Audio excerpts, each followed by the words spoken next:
In the name of the Father, and of the Son, and of the Holy Spirit. Rest in peace, PWL. Kylie. We're gonna do it. Let's get to it. We are looking at the very last album that Kylie ever released with PWL. Coincidentally, ironically, whatever you want to call it, one of the team wasn't there anyway, so it was only made with Mike Stock and Pete Waterman. I've got two people joining me tonight to help us talk about the Let's Get To It album, which is a bit of a divisive album. Damien and Simon, welcome to the show. Hey there, how you going? Fantastic. Hey Damien, hey Tim. Hi Simon. Damien, this is your first time. Welcome. Simon, you're a bit of an old hand at this.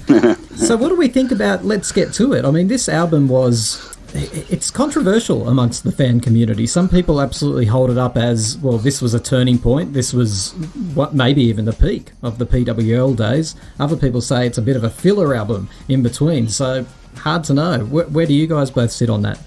When it first came out, I actually thought it was a filler album. I was really disappointed with the album. Wow. Yeah, and I was a hardcore fan. I felt like it was made by two different people, a dance artist and someone wanting to be soul. I think in years to come, I've actually sort of appreciated where it is and where it sits in her landscape. And I think whilst the dance tracks do sort of jump out at you, and they are quite good, and the sampling is impeccable on this record. A lot of sampling, isn't there, Damien? A lot of sampling. There's a lot of sampling. We'll get to that. But I do think that some of the without this record, they would know that she wouldn't have had, the foundations for the Kylie Minogue album. Using male backing singers for the first time, where you could hear them prominently, is a big thing in Let's Get To It, and it actually is quite a well-rounded record. You are right; it is a divisive record, and people do have issue with the record. So she grew from this so much. You're right, Damien. As a Kylie fan who knows the narrative of her journey, her career journey, I think this album, when you listen to it as a fan who knows that story, you can actually feel the wrestle. I mean, you can feel the wrestle in even the lead single. There's two different mixes of it. One is sort of sexy and soulful, the Summer Breeze mix, which was on the Australian album. The other one is you can see Pete Waterman all over it. He's determined to have this pop sound, the traditional pop sound. The video clip he was furious about. People aren't going to believe Kylie is a whore.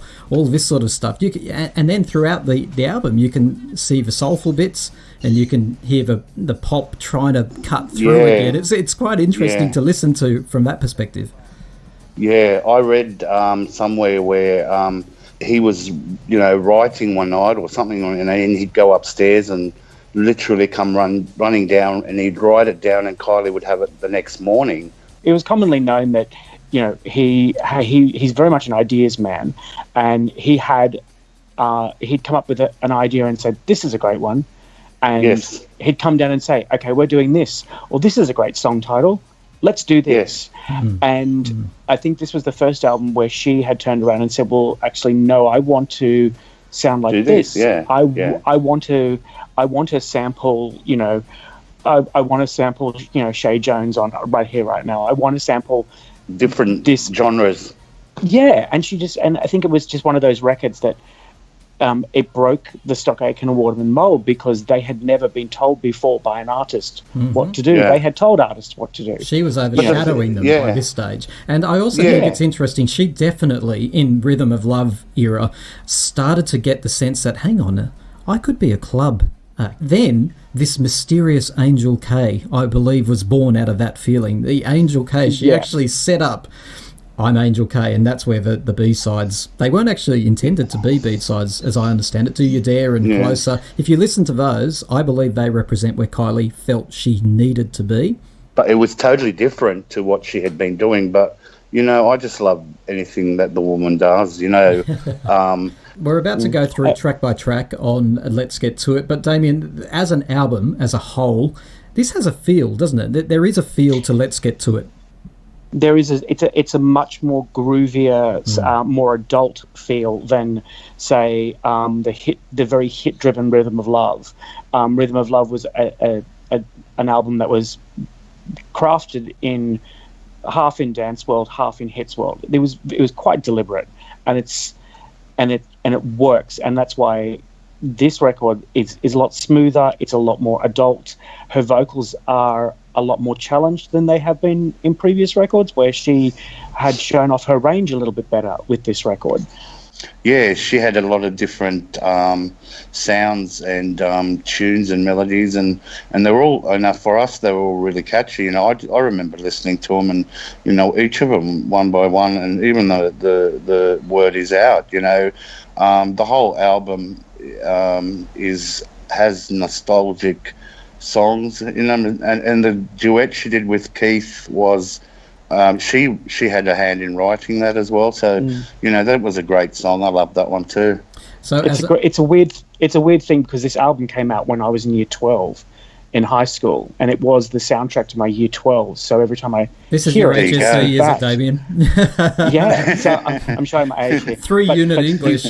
Let's get to it. Well, no, it kind of was. It was kind of 3-unit English, 3-unit art, 3-unit music. That's what it is. That's what it is for us. Yeah. How did I know there was kind of like English in there? I don't even know you, Damien. But as an album, we've got the New Jack Swing influences of R&B. Before we get into track by track, I'd love to talk about the cover, because for me, this was it was a German photographer who actually created this cover. I absolutely. Still to this day, I love this cover. It's mysterious to me. I still don't know what the man standing over is supposed to mean. But the lips, they stand out to me too, because that was the first time I actually noticed, I think she's starting to do a little bit of stuff with her face. Even though it looked fantastic, I'm not judging it. But the lips are massive on this cover. She loves lips. You love lips too, Tim. You got lips on yours as well. What, you think? You reckon I've got big lips too? No, on the cover, the photos. Kylie loves the symbol for our channel you're talking about. Yeah. Thought you were accusing me of having injectables there. No, Kylie loves to pout. She doesn't pout in pictures, but she just loves pictures of it. And Damien, the cover? It was such a great cover done by Jürgen Teller, I think it was. And... even the dress, everything about the whole cover is sort of high fashion. Yeah, it was high gloss. It was very, very sort of street English Vogue at the time, and very 60s inspired as well, which was a really big thing. A big current trend in fashion at the time, and especially in the clubs. And you just look at the photography inside, the actual booklet. Yes. Oh, just stunning images. Beautiful. Stunning, very sort of minimalist, but still really striking and effective. And it's actually one of my favorite covers. She gives it the whole package, doesn't she, when she does? Yes. It doesn't matter what she does, she does the whole package. And it's done always with class and sophistication, and she's just so classy, isn't she? I don't know if I'm overanalyzing it, but she had an interview around that time when she was recording for Let's Get To It, where she said, I wasn't allowed to look left, I wasn't allowed to look right, I was blinking. Yeah. This is the first album cover where she's not looking direct into the camera. It just also looks like the first album cover that she's actually she's actually had an input in. And it's stunning artwork. One of the classics. Let's start going down track by track. Obviously, we have the lead single, Word Is Out, a Stock and Pete Waterman song. As I say, when the video clip came out, a lot of people say it was controversial and parents were outraged. I don't remember that. People say it, but I think that was more of a media thing. It wasn't that shocking, was it? No. No. I think at the time it was more to do with the fact that it was a sheer outfit, and it made her look trampy in the eyes of very conservative media. But I loved it. Wasn't that? I loved it. I thought it was great. It was also the single. It's worth mentioning that it was the video clip that sort of started the real conversation about is Kylie trying to be Madonna. I mean, even the little boy in the clip, Open Your Heart, there's a comparison there. The type of outfit, wanting to use sex to sell music, a lot of things, this video clip. I think it was a lot of things, but I think they executed it really well. Davina Mccall was in it, one of her best friends. Well, Davina McCall was like the socialite, the bad girl socialite at the Yep. time, and I don't actually think that did her any favors at the time. But at the same time, it's a great snapshot video and something that hadn't been done before by her.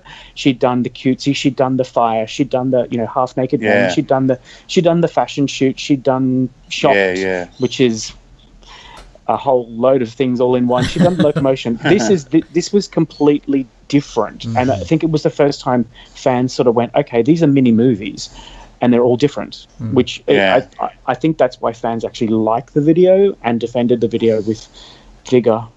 Pete Waterman still to this day talks about how he thinks it was an error in judgment. There you go. But one quick question about Word Is Out before we move on to track 2: Summer Breeze mix or the British version? British version. I'm gonna go with British as well. Yeah.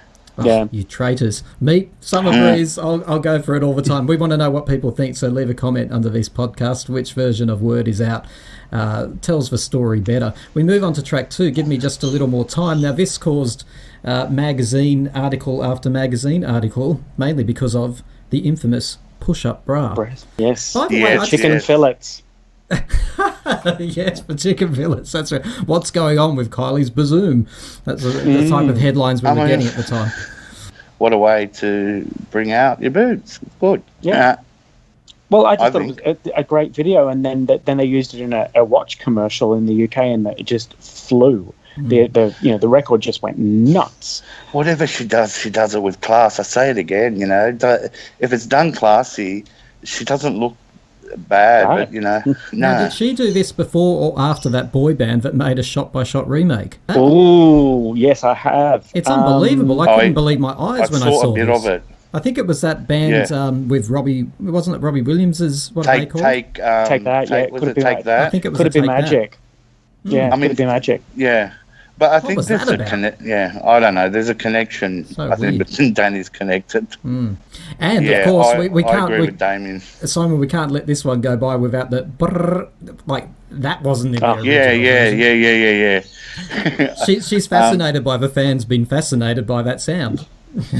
She shouldn't be. Because it was peculiar. It's genius. It's genius. That purr is just it's a sign in the song. It's a calling. I don't know what it is. It's just perfect. You get to start the extended mix with that sound. It's a very special moment. Can we move to track 3? Too much of a good thing. I always wonder. I think her vocals are too soft in this track, but there you go. It's a great track. Yes. Just wonder why her vocals are so soft.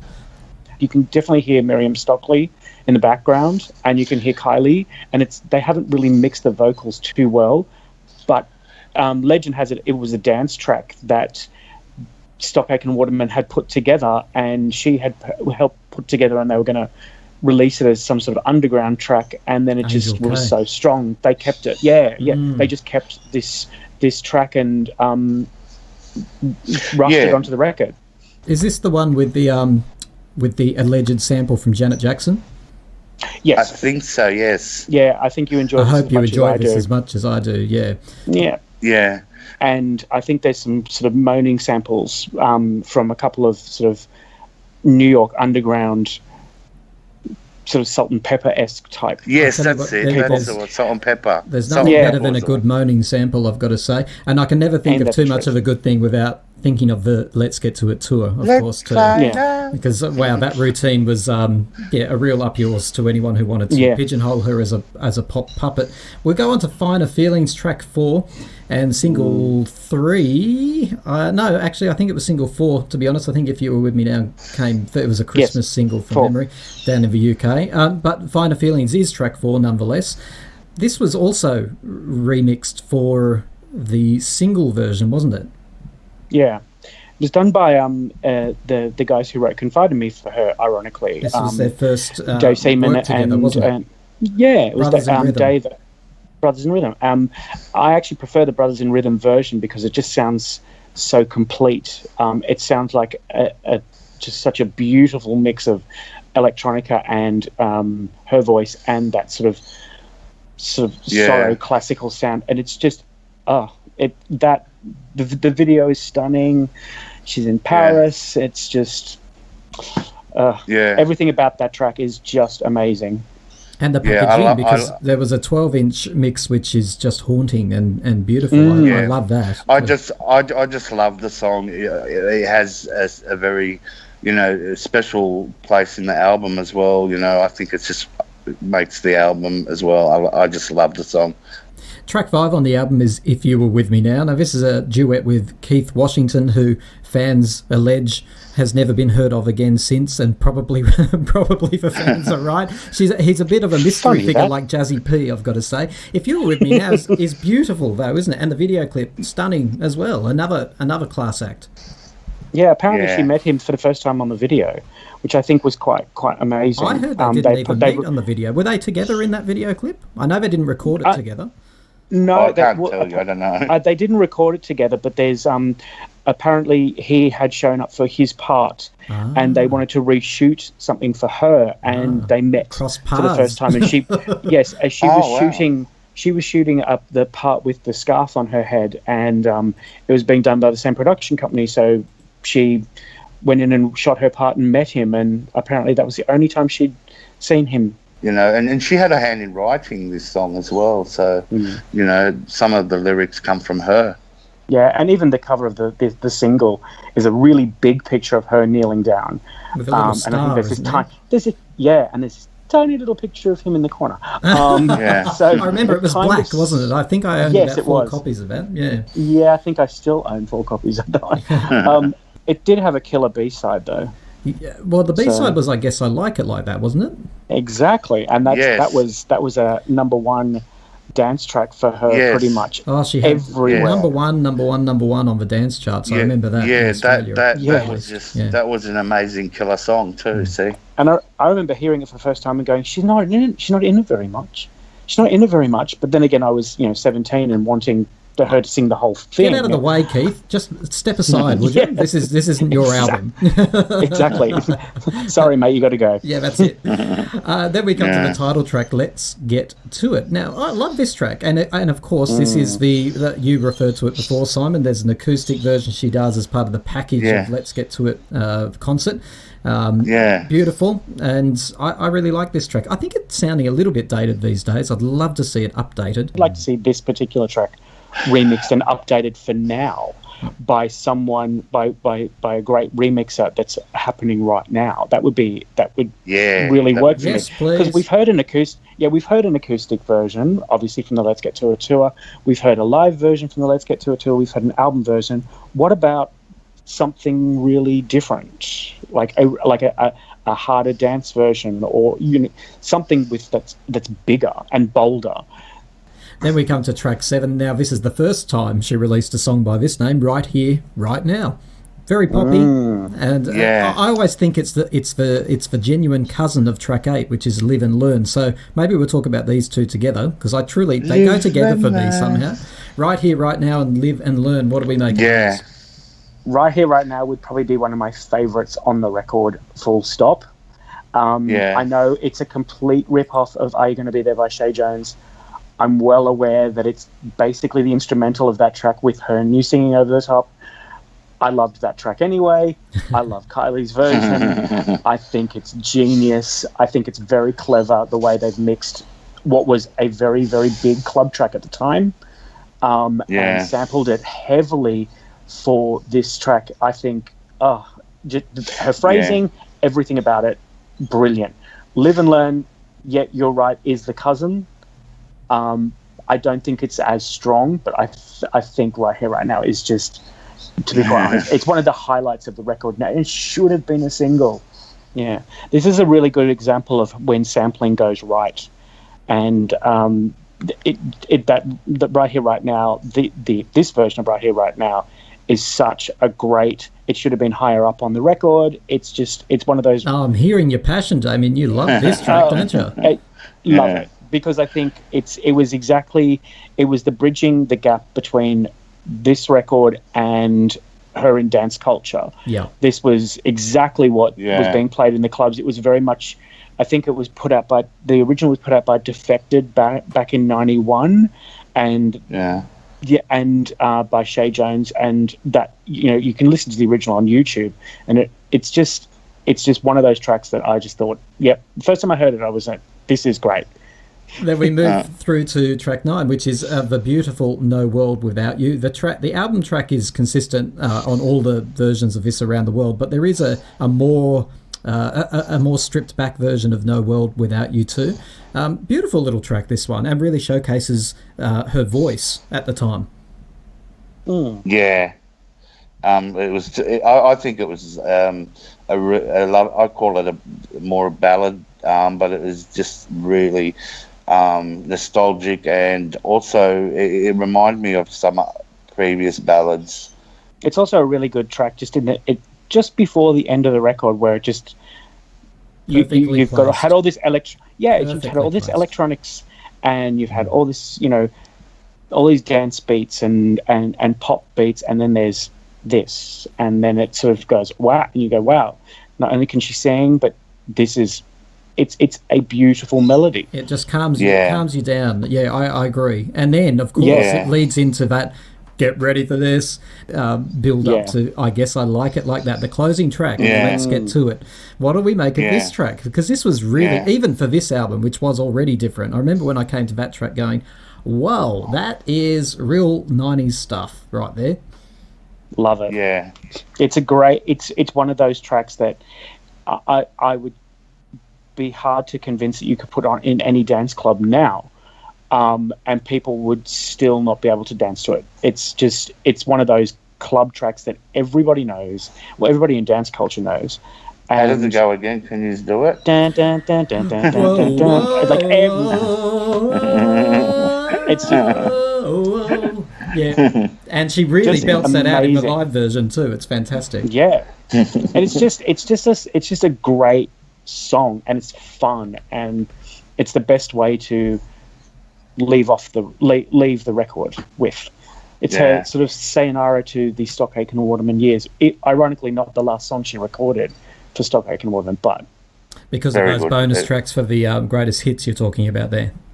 Yeah, well, the Celebration was supposed to be on Let's Get To It, according to Pete Waterman, and Mike Stock said no, it wasn't, which I find weird. I can't see Celebration being on. No, don't do it. Don't ever do it, Kylie. If you rebrand and repackage, don't do it. It doesn't fit. I don't think it fits the record. Pete Waterman's adamant that it was supposed to be on the record. Wow. It wasn't. But he has an imagination.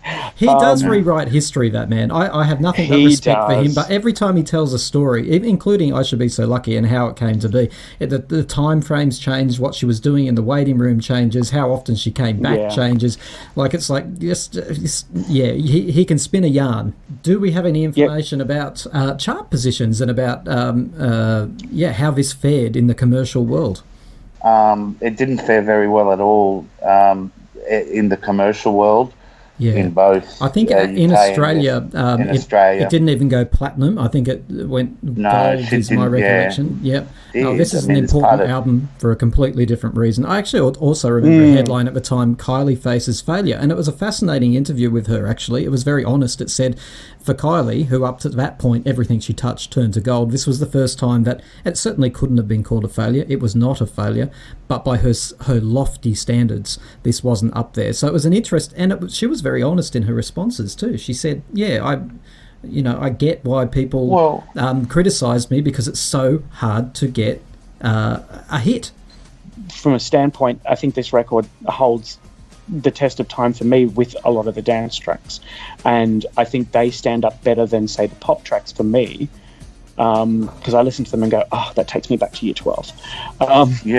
Electronica. A lot of nostalgia for you. And I've got to say that, again, I say this with all her albums, if you want to really understand Let's Get To It, listen to it from beginning to end in order, the way it was meant to be, because you will really get a sense. It takes you on a bit of a journey, and it's definitely got this beautiful feel to it as a package, which I do.